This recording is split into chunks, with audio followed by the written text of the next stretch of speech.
Okay, ito yung framing type natin. Yan o. Naka-frame siya. Curved frame siya pero may gun port siya dito. May ilalagay tayo dito guard port. Yan. Yung original, babalik, tataas, bababa. Kung gusto mo ng clear, bababa mo lang yung ano. Makikita ka doon sa loob. Yan. Kasi ito naman yung Fortuner na bagong gawa natin ngayon. Katapos lang. Yan. Mindanao may-ari nito. Level 6. Yan. May gun port siya. Install na yung gun port. Tapos pag binuksan natin, yan. Smooth siya. Oh. Nag-automatic.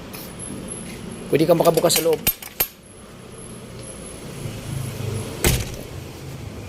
Yan. Level 6 to. Yan.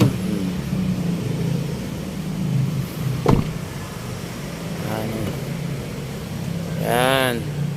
Ganda na ano niya, sabay sa